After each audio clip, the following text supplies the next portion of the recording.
How's it going, everyone? Thank you for joining me today. Today is February 23rd, 2021. I am hoping that everyone is doing well. And once again, thank you for joining me. And today we have 5 topics of the conversation that we are going to discuss. All right, so let's jump into it. And our 5 topics of conversation today are Paige VanZant return to Bare Knuckled Fighting Championship, one on TNT, weight cutting, GSP, Khabib, and the UFC, and finally, Venom UFC pay structure. Okay, so let's jump into our first topic of the conversation today, which is it was recently announced that Paige VanZant is making her return to bare knuckle fighting this summer, according to bare knuckle fighting president David Feldman. And you guys, Paige VanZant, after she left the UFC, she signed with BKFC for their first ever Knucklemania, and her opponent for that event was British Heart. Yes, British Heart, and well, we know what happened there. In her first debut on February 6th, she lost. She essentially lost that matchup, that fight. And you know what? I don't know how to feel about this. And this is the reason why. Is that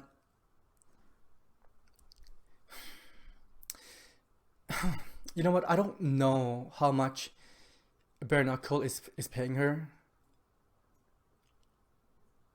This is just my opinion. I don't want to see her fight in bare knuckle fighting anymore. I mean, I realize that she wants to compete, but she essentially did not look well. She did not look well in that fight, and I, l- I don't want to say no. I hate saying no. I hate telling someone that they shouldn't do this, they shouldn't do that. At the end of the day, this is her life. This is her decision. This is what she chooses to do. But man, it pains me to watch that fight. And truth be told, I did not watch the full fight. I mean, I tuned in because I was kind of curious. It's a bit of it's curiosity. I want to see how she would done, and I honestly watched the first 2 rounds, and I'm like, I don't want to see this anymore. To me, it was a bit of barbaric for me. And Paige, I believe that she signed a 3-fight contract, and now, according to David Feldman, she is expecting to make a return on. Well, the date was not set, but according to him, is that he would like to see her back sometime this summer. Me personally, I do not want to see her fight in bare knuckle fighting. She's a talent. She is a talented fighter. She is a striker. I like to see her compete, but not in bare knuckle fighting. But however, I realize that Paige, she is one of those individuals that when she sign a contract, when she sign on the dotted line, she will follow through. And I'm sure that bare knuckle is compensating her very well. So she will fight off the rest of her contract. But after that, I would like to see her compete in the PFL or Bellator, somewhere else, anywhere else, or take some time off. And as bad as this may sound to someone, but she still have a good following on Instagram, and I'm sure that she is making decent money posting stuff on Instagram. And also her husband, Austin Vanderwall, he is right now he is an undefeated fighter with Bellator. So she could also the reason why I'm bringing this up is that she could also take a bit of time off as well and coach him or become his training partner, become his cornerman. It's Paige. You are an attractive person. You are great at what you do. not just inside the cage, but outside the cage as well. I realized that her MMA record does not speak, truly represent the talent that she is. I mean, she has been competing with some of the best ladies in the women MMA. Her record is sitting at 8-5, but the people that she lost to, they are some of the best in the UFC division, and that is some of the few girls that she has been losing to. And her first loss at Bare Knuckled Fighting Championship, in my mind, I would like to see that to be a bit of a pass, but I realize that a loss is a loss, and at the end of the day, excuse me, at the end of the day, she highly herself as a mixed martial arts, as a fighter, and this is her passion, and this is what she wants to do. I just don't want to see her cut up anymore. I don't want to see her cut up from those, well, knuckles. And man, I realized that I said this already. Paige, I am a fan. I'm a fan. I like to see you compete. I like to see your husband compete as well. I think he's a beast of a fighter, because, well, he's undefeated for a reason. Just not bare knuckle, like anywhere else but bare knuckle. I realized that she used to have a bit of a cooking show of also a fighting show on, I can't recall right now. This summer, she said that David Feldman, that he want her to come back to fight sometime this summer, and after her loss to British Heart, she did also mention that she would like to make a quick return sometime this year as well. Right now, like I previously mentioned, today is February 23rd. Less than 3 months. February, March, April, May. Let's say if she come back in May or June, and that is 3 to 4 months away. But she must, or her and Bare Knuckle must make their fight announcement at least 2 months before the date of the event. And after that, it's fight camp, which is going to be 8 to 12 weeks. That is 2 to 3 months of fight camp. Back to the grind. She'll be putting herself back to the grind. And like I said, I believe that she did sign a 3-fight contract. I might be wrong. I might be wrong in that one, but I know that she had mentioned previously with Morning Combat.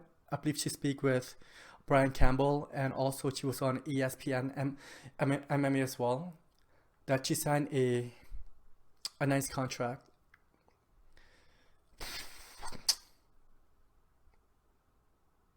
Yeah, that is a tough way to make a living. Man, I wish, this is just me as a fan and also as a curiosity.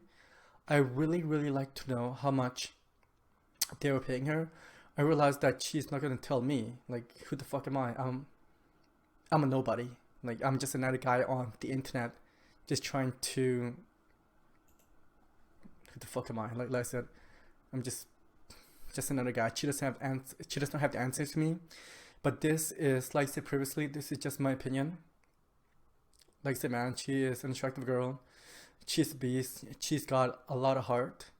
And when she won me over as a fan, I cannot recall as of this moment, as right now, it's when I believe her second or third fight within the UFC, where she was getting beaten, and she used her blood as a lubricant to get out one of the submission. Oh my goodness. Really? Using your blood as a lubricant? Holy shit. Holy shit. And yeah.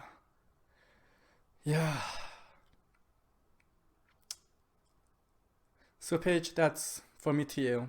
It's from me to you, to your husband, and because it's, I watch you guys interact with each other.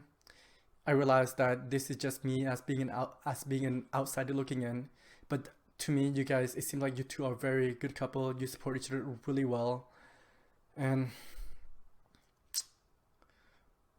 I am a fan of both you guys, like I previously mentioned. If I did not, I'm saying that right now. I'm gonna have a quick drink. I'm saying that right now. I don't know, man. Am I gonna keep watching her fight? I am gonna have to honestly say yes, because, well, I want to see how she would do in the next within her next fight. But like I did mention previously, on her first fight in BKFC, I did not watch the full matchup. It's just the fact that it was painful. It was painful for me to watch, and I did not find it entertaining. I find it was a bit of barbaric. So, Paige, I don't know. Like I said, I keep coming back to this. I don't know what the future is gonna hold for you and your husband. You know what? Yes, I do. Yes. Okay. Well, no, I don't. But for you and your husband, I wish nothing but the best for you guys. Like the best for anything that you guys would like to accomplish. I hope that you guys will, and you guys are working towards it and to like a brighter future. But for bare knuckle fighting, I would like you to finish off your contract with them, and that is that. Finish off your contract. Don't sign with them again, despite of how much money that they will be tossing towards your way. I just don't want to see you fight in this organization after your contract is done. There is a better way. I believe there's 100 better way to make money with less damage to your physical, mental, and emotional well-being. And you, Paige, you did also mention that when you signed with Bare Knuckle, there was a bit of a resistance from your family, your husband. But after a bit of convincing, you managed to get them to come back to your side, and they support you.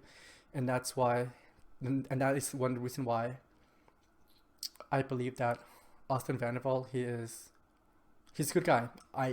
His nickname is The Gentleman, and he's your husband. He's been supporting you, and that's what a partner is supposed to do, and that is what your family is supposed to do, which is supporting your significant other, supporting, let's say, your parents are supporting their child.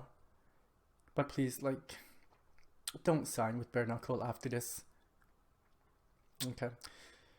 All right.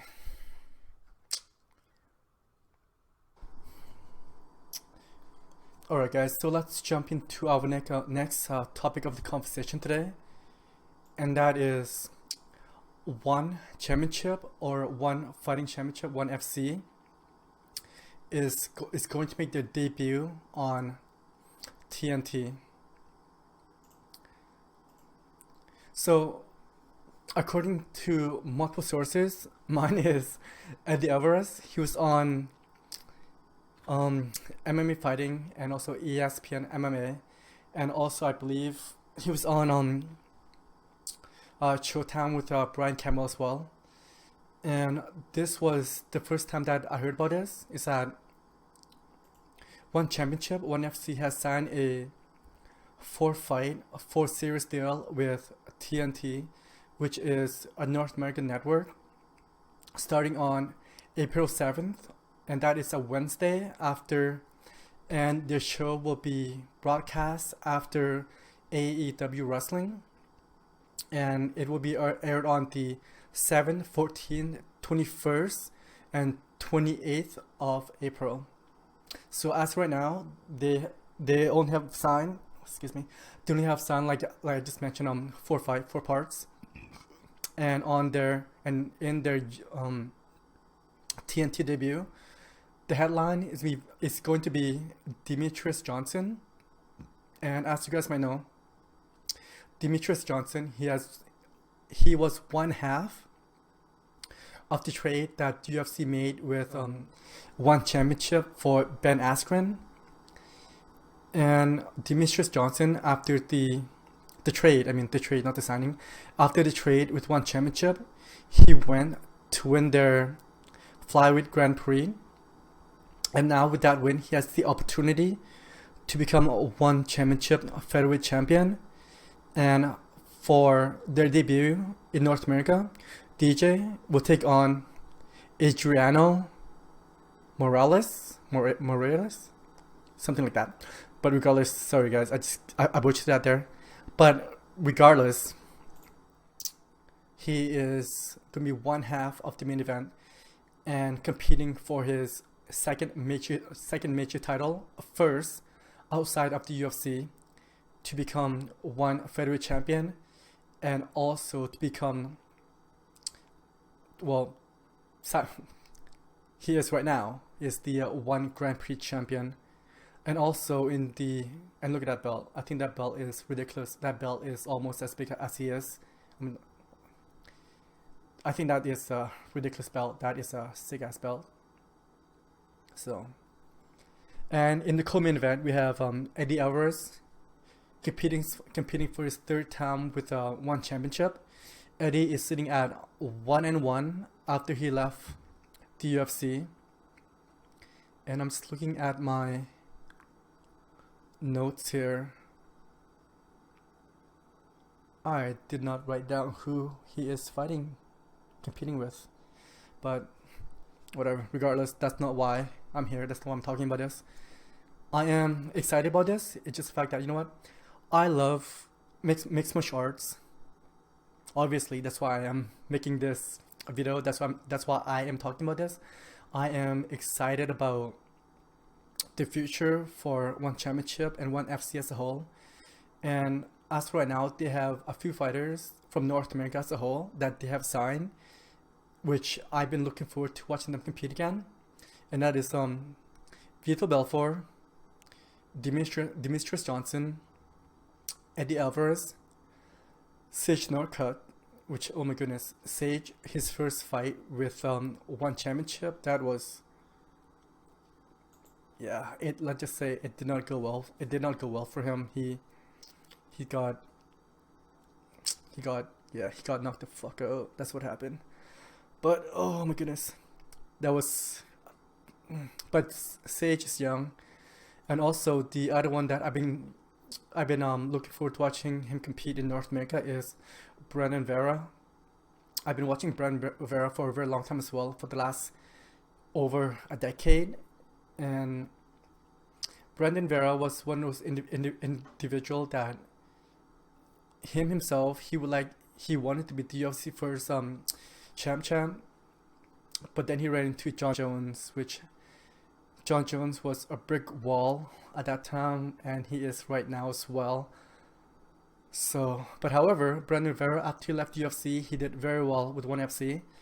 He is right now, he is the current one championship heavyweight champion, and I believe he's only got one loss, and that was his second shot at a major title at one championship light heavyweight, and he lost that one, but he is still their heavyweight champion.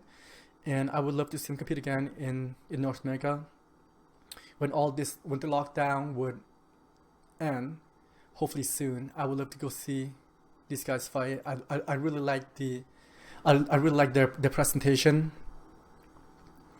And yeah, and also on top of that, I believe that competition is good. Competition is good for everybody.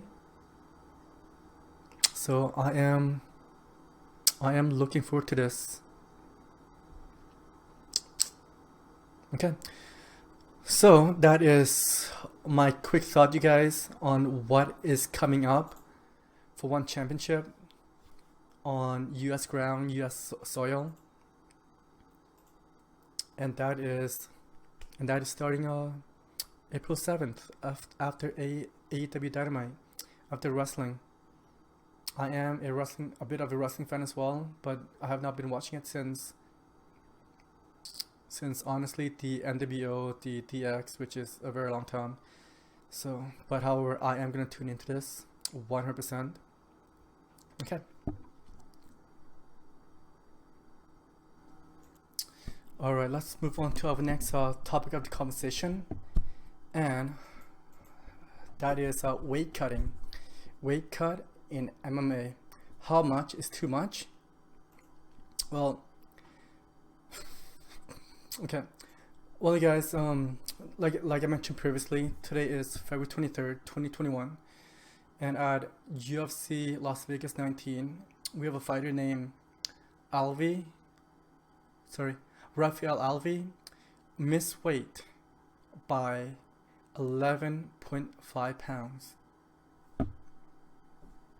He was scheduled to fight at featherweight, and you guys, at a featherweight, a non-title fight in featherweight. Well, first of all, featherweight is 145 pounds, but if it's a non-title fight, the fighter are allowed to come in at 146 pounds, which is a 1 pound allowance, and he came in 11.5 pounds overweight. Oh my goodness. That is 0.5 pounds over lightweight. If he was scheduled to come in a lightweight competition, in a lightweight matchup, he would still miss weight, because he would have missed weight by 0.5 pounds. And that is a whole different division. He did not just miss weight for featherweight, he would have also missed weight for lightweight as well. And so that is why I am bringing this up as a discussion. Okay, first of all, there's Conor McGregor. If you have seen Conor McGregor compete in featherweight, he looks like a skeleton. But when he moved up to lightweight, he looks beefy. He looks like he put on a bit of pounds, which he did, and he looks healthy. Essentially, he looks healthy. While he was competing in featherweight, he did not. But however, you can make the argument that is one of the benefit of cutting weight is that your power will transition as well into within the lighter weight class, unless you are, oh my goodness, I'm drawing a blank right now. TJ Dillashaw. But then again, he was competing against one of the best to compete in mixed martial arts, and I believe that is Henry Cejudo. He's a champ as well. I would love to see Henry Cejudo comes back, but I don't see him competing at 125 or 135. But however, ONE FC and UFC, they have a different standard. They have a different approach when it comes to cutting weight.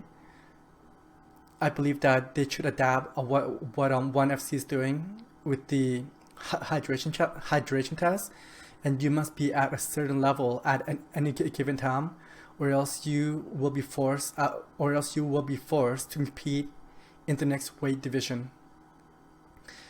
And previously, if you guys are wondering what is the previous limit, what is the previous missed weight that an individual or a fighter has missed, and that was Anthony Johnson. He was scheduled to compete. He was signed to compete at 170 pounds, and within that matchup, he came in 11 pounds overweight. And you guys know what happened there after he took a bit of time off, and he decided to move up from 170 to 185, and 170 to 185, and then there is Anthony Johnson, and then after that, when he comes back, he looks like a machine. He comes in and he just destroyed. He was murking everybody. He was destroying everybody, like one punch knockout. He looks healthy. He looks really, really good, and I believe that is contribute to him doesn't have to cut as much weight. And at one point, he was scheduled to fight John Jones, but we know what happened there. John Jones got caught with some kind of substance. Unfortunately, John, man, keep getting caught.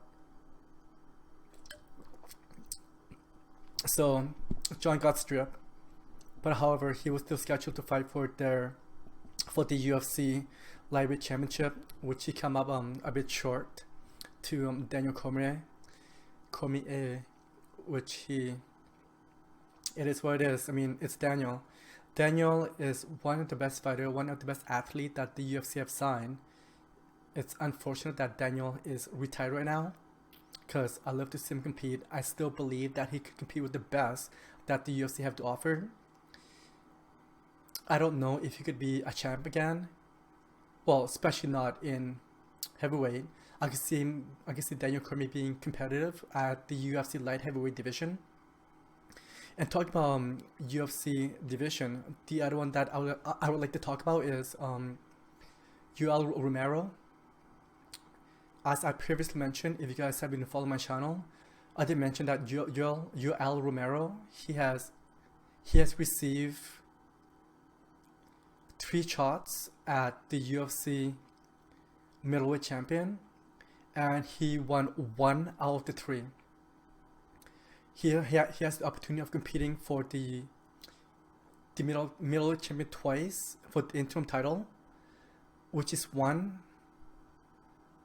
times. He had to compete for 4 times. Sorry, twice was against Robert Whittaker, which he lost to him both times, and 1 which he won, but it was against Luke Rockhold, and in that fight he did not come in. He came in over. He did not make the championship weight, but he won that fight. And the 4th time was against Israel Adesanya, and well, we know what happened there. So the reason why I'm bringing this up is that I believe UL Romero missed by 1.5 pounds for that fight versus Luke Rockhold, and I realized that the UFC interim title, and this was the time that when he lost to Robert Whittaker, and Robert Whittaker was going through a bit of a health issue, and Robert Whittaker will be on the sideline or on the shelf for a bit longer, and that is the reason why the UFC implemented the interim title. And as of that moment, before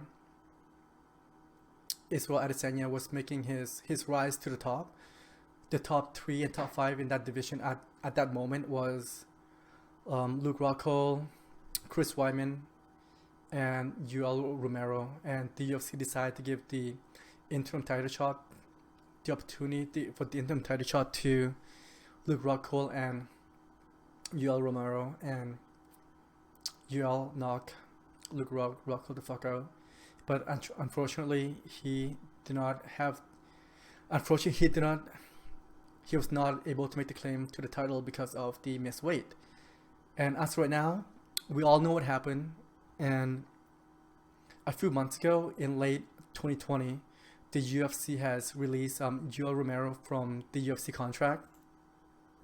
And as early as this month, this year in 2021, it was announced, or even like December of 2020, it was announced that UL Romero has signed with Bellator Championship, and also right now he is scheduled to fight in a Bellator light heavyweight tournament Grand Prix at 205 pounds, and that is the Bellator light heavyweight. Did I mention that he was fighting in middleweight in UFC or light heavyweight?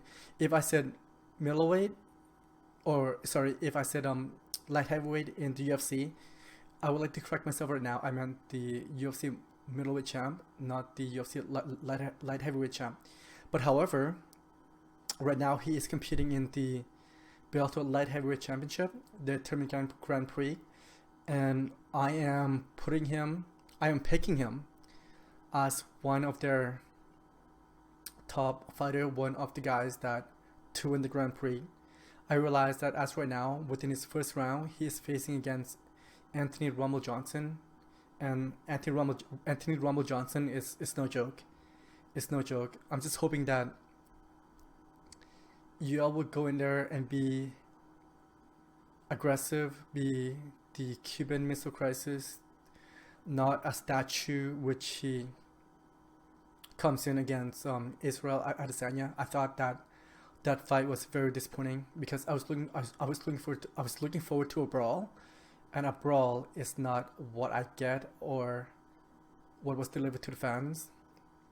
So I believe that first of all, I believe that Rafael Alvi, he's got to move up after that massive miss weight at 145. He cannot be competing that weight class anymore, and he was penalized 30% of his purse. And you guys, 30% is a lot. 30% is a lot. I realize that the UFC and fighting as a whole, I believe that this guy should be making more money, and this is the reality of the situation. Is that Rafael Alvi, he is not a household name. I don't see him making 6-figure per fight, and he cannot be giving that kind of money to his opponent. I mean, after that, his management, the fight camp, tax, like, what's left? What's left? And I could look this up, but I'm not going to, because I don't know if he won that fight, and let's just assume that he lost that fight. So it's 30%, and he did not win the fight, so he did not win his fight bonus. The guy would get like nothing, man, like nothing at all. So I would like to see Rafael Alvi move into 155, and also on top of that, I believe that 205 pounds for Romero is where he should be fighting. And I would like to see UFC and Bellator, and including the one championship, which one championship is coming to North America. In the first fight is on April 7th. I am looking forward to that, like I previously mentioned. So yeah, and you know what? On top of that, moving up in weight is not a bad thing. Take a look at Dustin Poirier. When he moved up to lightweight from featherweight from 145 to 155, that guy's been on a tear. I believe he has only lost 2 fights, which is his first fight in lightweight division. I believe he lost to Michael Johnson. I believe that was his first fight in lightweight. I believe that's who he lost to. But after that loss, like Dustin Poirier, he went on a massive win streak, and then he went on to be one of the best fighters that the UFC right now, regardless of division, in Max Holloway. I see Max Holloway beating and becoming champ at 145 and 155. He is one of the best strikers that the UFC that is in the UFC in 45, 55, and essentially in the UFC roster right now. I would love to see Max Holloway compete at 145 and 155 because I believe that he could be very competitive in both divisions. And on top of that, I see Max Holloway competing at 155 and become the UFC lightweight champion.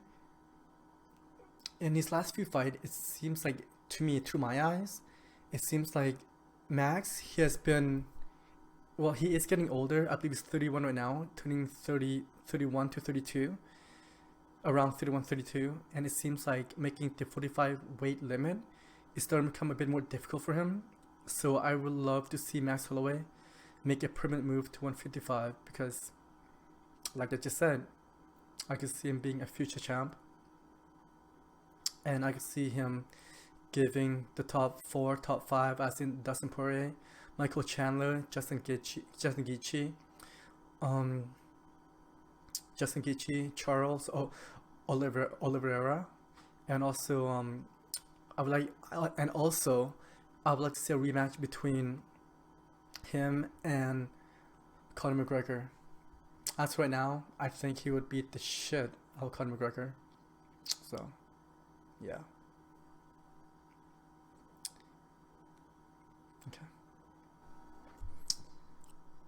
Okay, well, let's heading into our next topic of the conversation, and that is GSP, Khabib, and the UFC. Okay, so you guys, this is like I previously mentioned, it's all about selfish reason, and those selfish reason are mine only.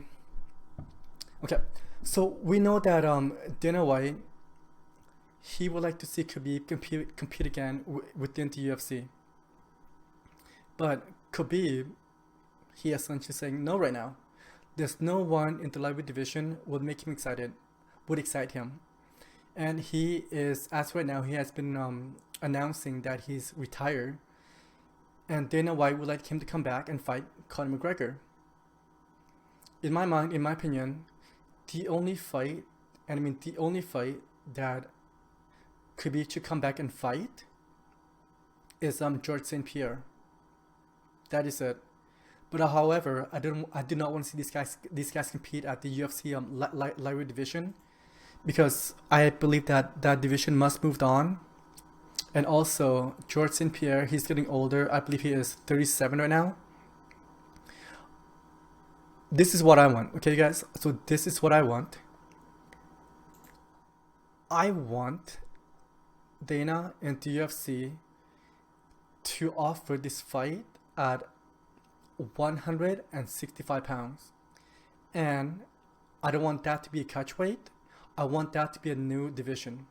I would like the UFC to create a new division, and the two men that I would like to see the UFC kick off this division to become their first champ is Georges St.Pierre and Khabib Nurmagomedov.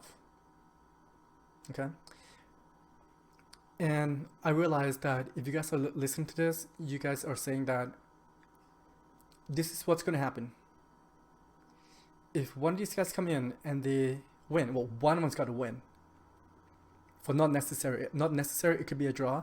A draw would be the best scenario for the UFC because they can make more money from a rematch. And if these guys fight, because they love to compete against each other, and they come up with a draw, it's 100%, and I mean 100%, that they would fight again to see who is better at the same weight class, which is 165. So, and if that's the case, Dana and the UFC will have their cake and eat it too. They will make money, and Dana and the UFC will have Khabib and Georges St.Pierre to compete not once but twice. So a draw is the best possible scenario. Do I see that happening? It's very unlikely.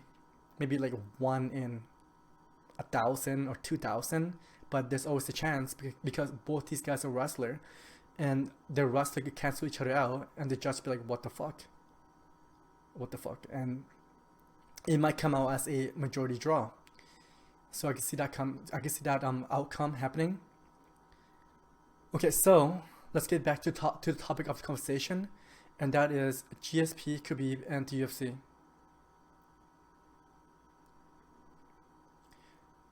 Georges St.Pierre, he has stated on multiple occasions that he is not necessarily fighting for the money.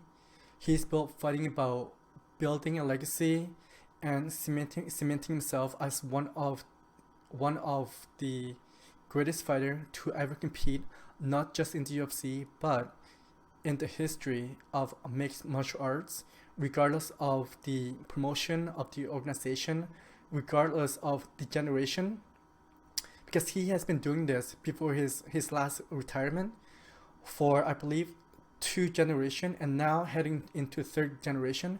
And that, when it comes to generation gap, I believe that every decade is, in my mind, is 1 generation, and he's been doing this going on almost 3. I believe that George, he put in his first fighting glove when he was when he was late teens, like 18, 19, in a regional promotion. And then when he transitioned into the UFC, he went on such a tear, and he lost twice, and that was to Matt Serra and Matt Hugh, and he eventually both lost. And of course, the last one to Matt Serra, that was, who saw that coming? And kudos to Matt Serra, he was a plus 400 in that fight, if not more.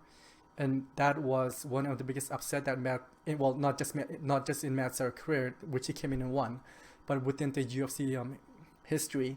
As of right now, this is February 2021. Matt Serra is still riding that hype, which is over a decade later, as claiming to be one of the person to beat the great Georges St.Pierre. Okay, so I can see Georges St.Pierre coming back and going to a fight for the UFC third title, become the UFC first ever in the history to become a triple champ. And on the flip side, there's two, and that is Khabib Nurmagomedov. Khabib has mentioned that he would like to come back.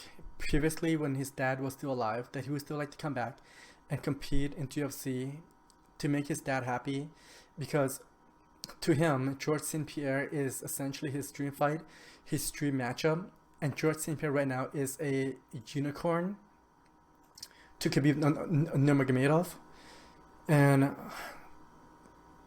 a 30-0 is a nice round number compared to 29, and also that just recently Khabib Nurmagomedov, he has purchased one of the fight promotion from Russia, and he renamed it to Eagle Fighting Championship.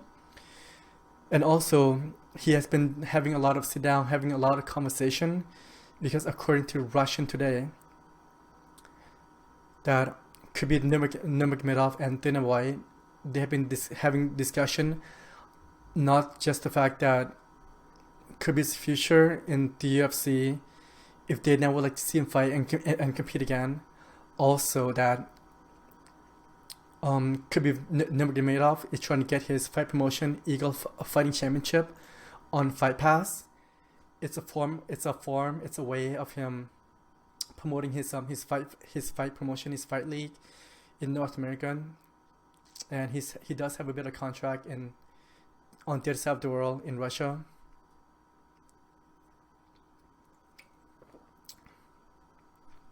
I am exhausted, but as right now, it's the UFC is still a place to be. It's still a place where a lot of people are being recognized, and also it's also still a place where with the casual fight fan and also the celebrity, it's what we tune into. And I mean me, myself, and you as well watching this. It is essentially what everyone tune into, and that is still the place to be, regardless in what level. And when it's a level, I mean on Fight Pass, streaming, or cable network, or even their pay-per-view. If you could attach your name to UFC, you are that one step closer. You are being recognized, and doors will be open. The potential is there. Yeah, and I believe that is one of the conversation that Dana and Khabib is having a discussion about. And I also believe that if Dana toss in a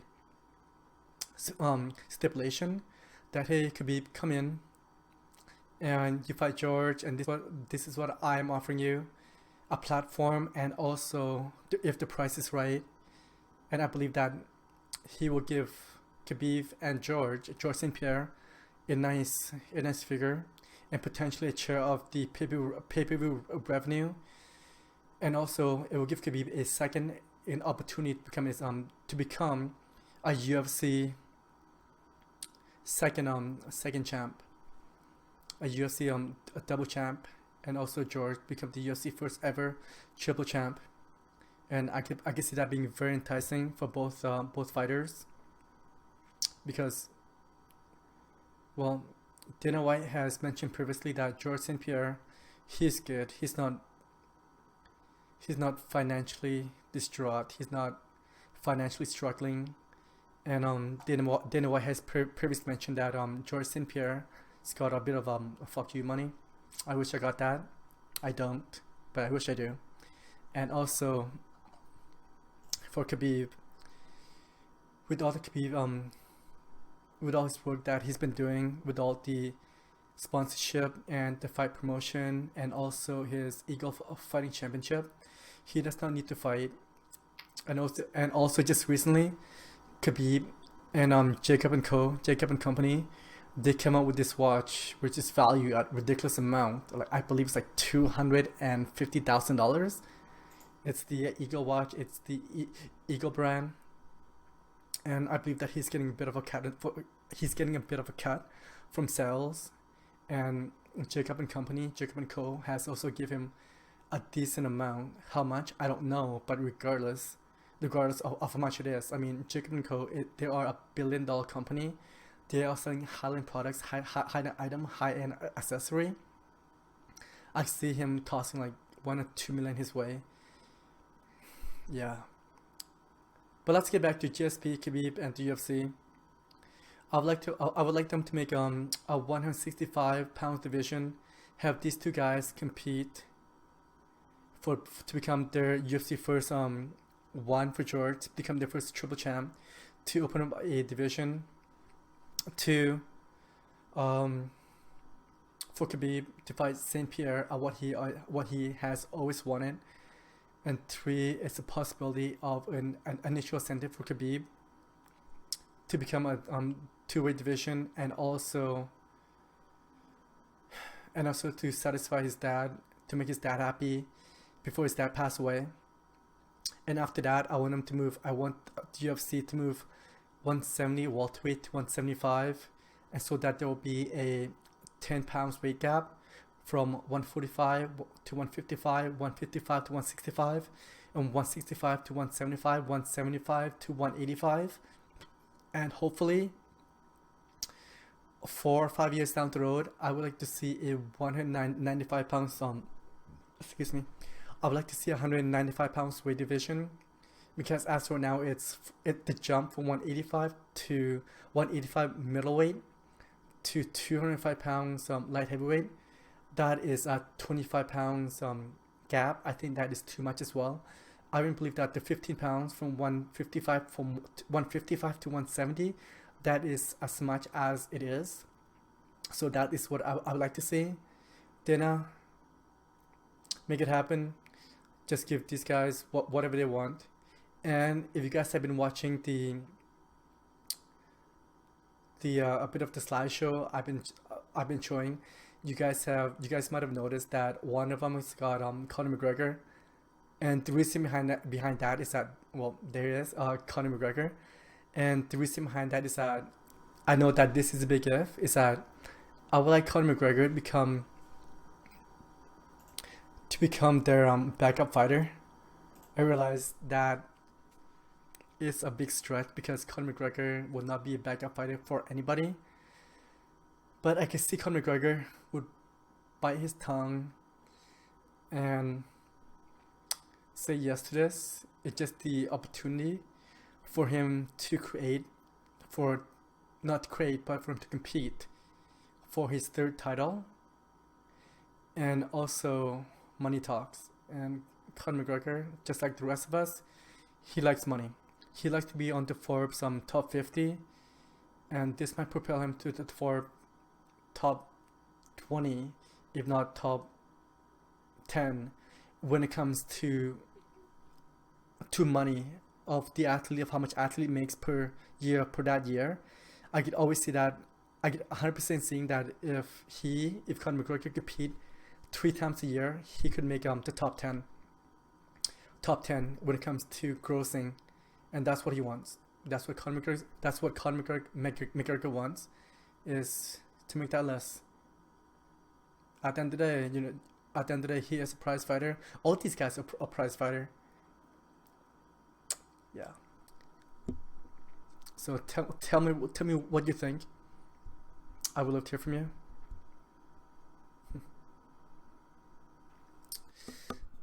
Alright guys, so let's heading into our next topic, and that is UFC VENUM, or VENUM UFC pay structure.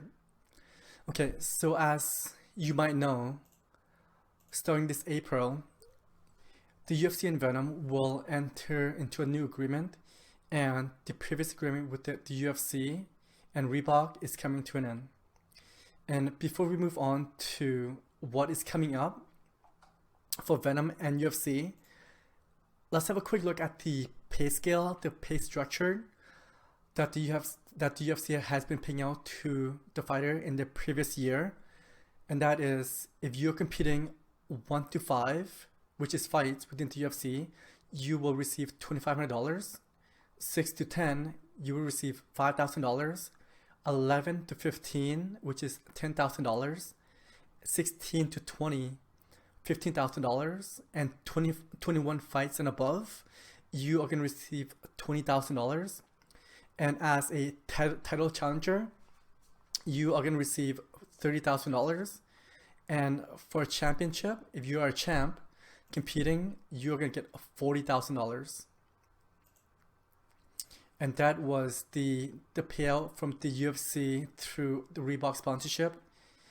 And this was signed in 2016 for a 5-year, $70 million contract. And as we know, as of March 2021, which is next month, that contract is going to expire. And in April of 2021, UFC and VENUM contract will kick in. And that is less than 2 months away. That is about 5 weeks away. And when I say 5 weeks, is that on April 10th, 2021 of this year, the UFC will hosting UFC Fight Night 188 or UFC Las Vegas 22 or 23. It has not been officially announced. And the reason why I'm bringing this up is that the amount of the contract, the final figure amount between UFC and VENUM, it was not made public. But for me as a fight fan, what I would like to see is that the fighter will have at least double the amount of what they receive from Reebok. I realize that VENUM, they are a smaller company, but at the end of the day, the last 5 years, the UFC has made a lot of gain through the new partnership with ESPN Plus, and also their contract with Dubai, of how each year Dubai and the UFC must host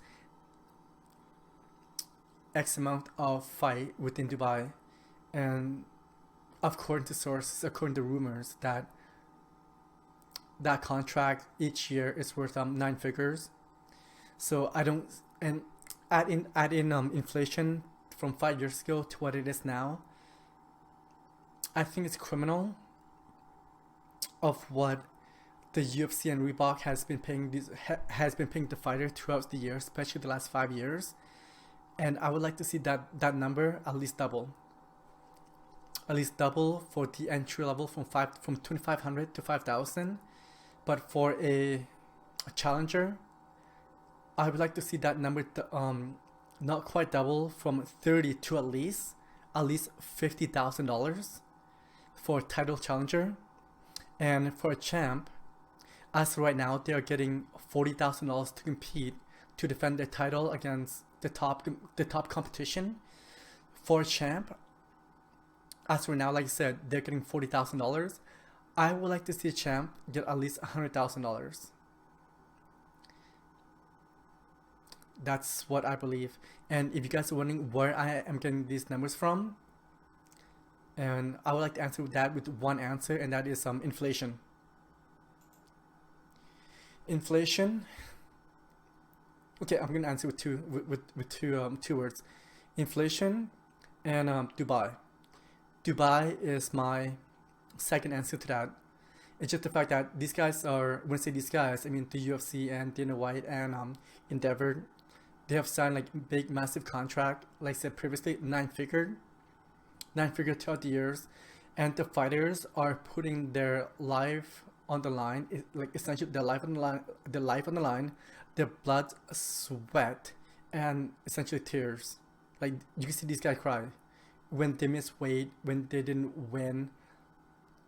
These guys are a competitor, and I want to believe that 100% believe that they are not being paid what I believe that they are worth. I mean, $2,500 in the biggest company, in the biggest fighting promotion, the biggest fighting company in the world. $2,500?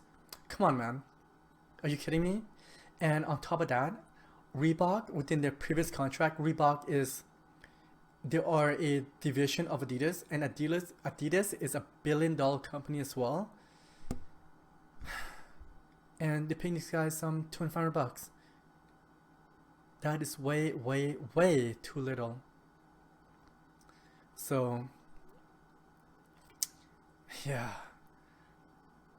yeah, it's a shame. To me, I believe that that's a shame. I believe that, like, I still believe that 5,000 is too little. You know, I believe that 5,000 is still too little. But on top of that, I believe that the reason why my base is start off at $5,000.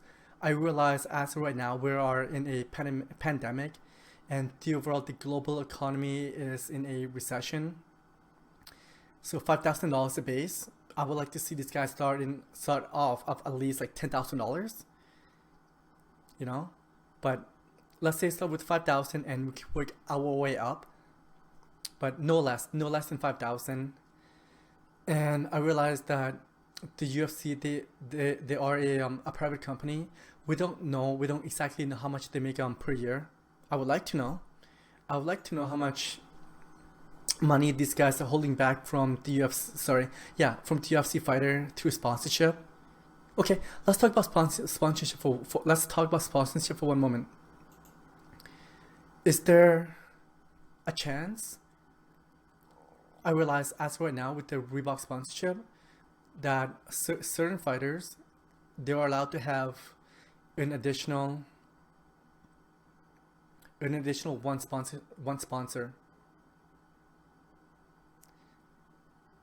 How about with Reebok? Sorry, with Venum. Is there a chance that these fighters could have two, or maybe three? Let's say like for fight week and fight night, and like during the fight, and even pre and post fight interview, post fight scrum, or like post fight workout. Is there a chance that the UFC fighter could make some additional source of income through additional sponsorship? I would like to see that as well. I would 100% like to see that, because as of right now, I've noticed that during like say like UFC Embedded or UFC Countdown, that the fighters and their coach in the gym, they are wearing an additional sponsorship. Let's say like oh my goodness, like Venom, or even like Monster. I've noticed that a lot of them are wearing Monster and Energy, and I believe that if the UFC could have an additional 2 or possibly 3 on pre-fight, post-fight, and fight week, but however when it comes to like weigh-in and fight night, and have Venom as their main sponsor, as in additional income, I can see that doing well. Yeah. So I am looking forward to UFC Fight Night 188 in April 10th. I would like to see what kind of presentation through the UFC and Venum, what kind of stuff that Venum, what these guys are offering comparing to Reebok previously. Because you know what, 5 years of fucking like bullshit Reebok. Because you know what, they can't get the name right. I believe one of them is like Anson Aldo or Aldo Silva. Come on, man. During that time, Anderson Silva and Jose Aldo, they were the UFC champion, and you cannot get the championship's name right. Come on. Obviously, they didn't. This is pretty obvious. They did not do their research. It is what it is. They did not do their research. Me personally, I was very disappointed, but I was kind of disappointed. But however, I wanted those jersey. I wanted the Jose Anderson. I wanted the Anderson Alvarez jersey, if I could, because I believe that is going to be. I believe that is going to be a collector's item. Unfortunately, I did not get the product. I did not have the opportunity. Like I tried, but it was pulled from sales because of the both the UFC marketing team and also the backlash from the fighters and the fans saying that what the fuck you guys doing, you're getting the names wrong. And it was pulled from the shelf, it was pulled from the UFC and Reebok merchandising store before I could have an opportunity to make a purchase. So yeah, so that is my quick thought on the new partnership with UFC and Venom. And for pay scale, pay structure, I would like to see the UFC and Reebok would at least double the minimum that they are paying the fighters right now. And for title challenger at least 50, and for the champ at least 100. Okay, so I've been keep saying that for the last while. It seems like I'm just repeating myself. So that is my quick thought on the overall situation. And you guys, if you have not, please comment, rate, and subscribe. And I will see you tomorrow. Oh yes, I forgot to mention, you guys, once again, thank you very much. Take care, be safe, and once again, I will see you tomorrow. And if you have anything to say, follow me, subscribe, tell me what you think in the comment section below. I realize that I've been ranting for a while, so I really, really, really appreciate your time. Take care, be safe.